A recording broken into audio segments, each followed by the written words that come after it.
Good morning. Thank you for joining me today. Our devotional reading for today is from Isaiah chapter 60. Arise, shine, for your light has come, and the glory of the Lord has risen upon you. For darkness shall cover the earth, and thick darkness the peoples. But the Lord will arise upon you, and his glory will appear over you. Nations shall come to your light, and kings to the brightness of your dawn. Often the world around us seems like a dark place, and this passage is reminding us that God lights up the world for us. Jesus talks about this as well, that God brings light into dark places. God illuminates the darkened corners of our lives. The things that we want to keep in darkness, God brings those to light. But God also helps us to shine more brightly for the world around us. When we look out into a world plagued by pandemic, we see often a very dark place.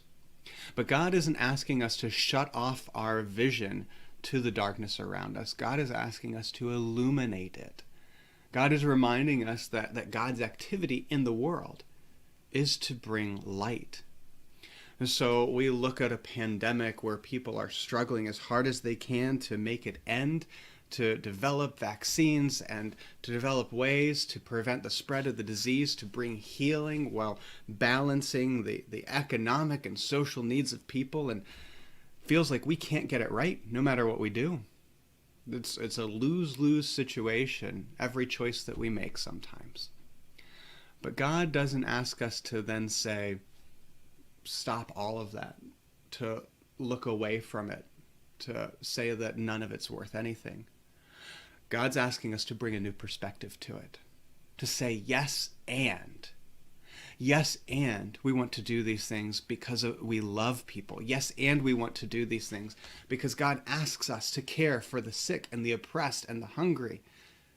Yes, and God is using even this awful time to bring more light and love into the world.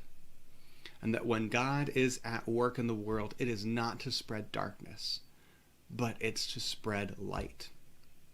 Let's be the people who share light with the world and not darkness. Let's be the people who bring relief to a world that can't see anymore. Would you join me in prayer? God, help us to see that without unity and solidarity, very little can be accomplished as we strive for justice of all kinds, racial and social and national and economic. As your children, God, we are in this together. Help us to remember that. Amen. Have a blessed day.